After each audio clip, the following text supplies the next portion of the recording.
이게 언제까지 가야 될 걸까요? 2년 전 4월 16일 죄송합니다. 세월호가 가라앉은 그때 있었던 얘기인데 글쎄요. 또 하나 있습니다. 또 그 공직사회에서 대통령의 장악력이 줄어든다는 그 얘기 중에 하나가 지금 말한 것처럼 한 장관이 최순실 씨 관련된 병원을 도와줬던 말은 계속 나오고 있네요. 약 이야기, 병원 이야기 지금 나눠보겠습니다. 이유정 기자. 네. 자, 수요일 날 프로포폴 난 안 썼다. 그러나 많이 썼다는 주장이 또 새롭게 나오고 있죠. 네, 김영재 의원 여기에서 프로포폴을 가져간 것으로 확인이 되고 있는데 이분이 지금까지는 수요일에는 우리는 검진을 하지 않았다. 그리고 나는 해당 일에 골프장에 갔다 이런 얘기를 했습니다. 그런데 조사 결과 이게 다른 것이 발견이 됐습니다. 김상희 더불어민주당 의원실이 자료를 입수해 봤더니 연간 프로포폴을 수요일에만 그 2014년부터 2016년 동안 연간 2, 30회 정도씩 썼습니다. 그러니까 1년에 51주, 52주 정도 있으니까 네. 한 절반 정도 이상씩은 프로포폴, 그러니까 진료를 했다는 증거입니다. 수요일은 나는 문 닫고 골프 칩니다. 그래서 나는 안 썼습니다. 그랬지만 하나둘씩 좀 바뀌어가고 있다는 겁니다. 만약 이게 깨지는 경우, 뭐 상상하기도 싫은 일입니다만 이게 청와대 쪽으로 갔을 가능성을 완전히 배제할 수 없다는 생각이 자꾸 드는 거군요. 네, 그렇습니다. 이날 김영재 의원, 김영재 의사 이분이 진료를 했을 가능성이 매우 크다는 것이죠. 왜냐하면 이날 자기는 그렇다면 이 사람이 한 번 더 해명을 했습니다. 오전 9시 정도에 장모를 약간 손을 봐주고 내가 그리고 나서 골프장에 갔다 이런 얘기를 했는데 실제로 이것이 맞을 경우 그런데 이날 매년 많은 양의 프로포폴이 수요일에 사용됐기 때문에 그럴 경우 다른 사람이 진료했다 이런 증거도 나올 수가 있는 겁니다. 네, 그 세월호 당일에 프로포폴 장부까지 공개하면서 했습니다. 그러나 또 해명이 좀 있긴 있을 것 같네요. 네, 심부장 뭐라 그러나요? 그렇습니다. 수요일 날 근무를 휴진을 하긴 했는데 간호사들은 근무를 했다. 이런 또 황당한 해명을 내놨습니다. 본인은 없었지만 간호사들은 일했기 때문에 저런 기록들이 남아있다는 건데 문제는 저런 의료적인 처방은 의사만 할 수 있습니다. 간호사는 절대 할 수가 없는데 그럼에도 불구하고 프로포폴은 과연 그럼 간호사가 처방을 했다는 건지 오히려 해명을 하고 난 다음에 의혹이 더 모호해지는 것 같다는 생각이 듭니다. 근데 지금 프로포폴이 있죠. 그 향정신성 의약품이거든요. 네. 이거는 그 병원에서 철저히 관리하고 있습니다. 저걸 사용하면 구입부터 그다음 그 쓸 때까지 날짜, 네. 용량을 다 기록해야 되거든요. 네. 근데 제 생각에는 저게 여러 가지 의문이 있지만 만일에 김영재 원장이 그날 진짜 골프 치고 네. 간호사만 있었다면 저게 그날 어떻게 반출을 임의로 하든지 네. 다른 날 했을 수도 있어요. 네. 하고 나중에 장부상 정리를 그날 마치 프로포폴을 쓴 것처럼 네. 그렇게 허위 장부를 지금 기재할 수 있다는 거죠. 아, 수요일이 아니라 다른 날 썼는데. 그렇죠. 그래서 제가 재판을 그 향정신성 의약품 관리법 위반 재판하면요. 네. 이 장부 엉터리 많이 나옵니다.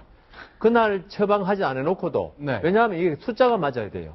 병원에서 프로포폴을 구입한 양과 네. 나간 반출된 양이 딱 맞아야 돼요. 그게 사라지면요. 네. 그 의사가 다 처벌받거든요. 빼돌렸다고 의심하는 예, 왜냐하면 거잖아요. 이게 마약으로 많이 사용되기 때문에 의사 제도 하나 했는데 부천 모 병원에서 몇억 원어치가 그 마약이 병원에서 반출된 사실이 재판받았거든요. 네. 그래서 이것도 의사가 처벌받지 않기 위해서 나중에 장부를 조작했을 가능성도 배제는 못합니다.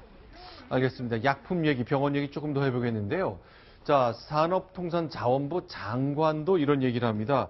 자, 산업자원에서 있었던 얘기인데 이 영상 보시면 아, 레임덕 진짜 맞긴 맞구나 싶을 것 같습니다. 물론 거짓말은 해야 된다는 얘기는 아닙니다. 영상 보겠습니다.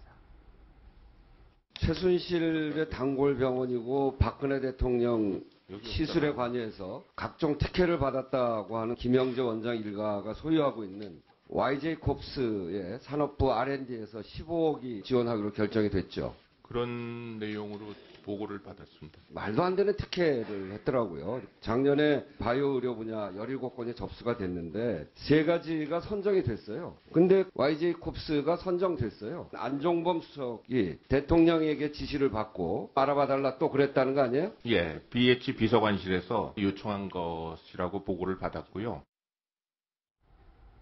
자, 맞다. 대통령이는 청와대에서 요청해서 우리가 지원해 준 거다. 그러니까 청와대 요청에 따라 지원했다라고 뭐 얘기하는 거군요. 그러니까요.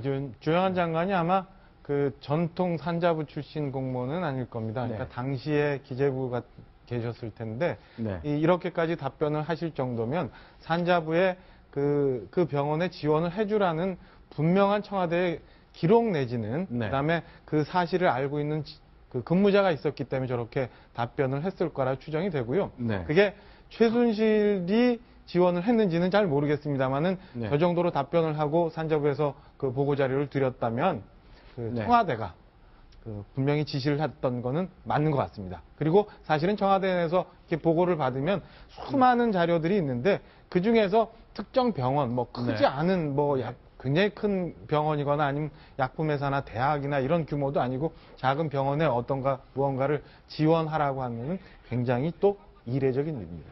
그런데 보통 이렇게 해요. 이례적이고 게다가 청와대가 특정 병원을 딱 찍어서 여기다 예산을 통해 도와주라. 잘 없는 일이라 보통 기록 잘 안 남기고 그냥 전화로만 하지 않습니까? 통상 기록 안 남겨 있죠. 전화로 했을 네. 텐데 아까 말씀드린 것처럼 그 건에 대해서 굉장히 이례적이기 때문에 네, 네. 담당자가 기억을 분명히 하고 있었던 거 아닌가. 요 사실관계는 아마 지금 병원에 대한 지원이 아니고요. 병원에 대한 지원이라면 산업부에서 하는 게 아니라 보건복지부에서 해야죠. 네. 근데 그건 아니고 지금 이 김영재 의사가 하는 병원에 같이 하는 게 YJ콥스라고 제이콥스. 화장품 만들고 이런 게 있기 때문에 이거는 네. 아마 의료약이 아니고 네. 어떤 그 화장품 이런 거는 산업자원부 담당이다 이렇게 네. 해서 한 것 같습니다. 그러니까 그 병원에 대한 지원은 아닌 걸로 그렇죠. 보입니다. 그러니까 병원이 갖고 있는 그 화장품 회사 같은 게 조그만 벤처 회사가 생겼을 것 같은데 특정 기업에 돈을 지원해 주라는 것 기록이 분명 있거나 기억이 분명하기 때문에 장관, 국회에 정확하게 보고를 한 것 같습니다. 다음 소식 한번 보겠습니다. 지금까지 4가지 소식 봤고요. 이유정 기자는 여기서 인사를 드리고 다시 한번 새로운 편을 모시겠습니다. 고맙습니다.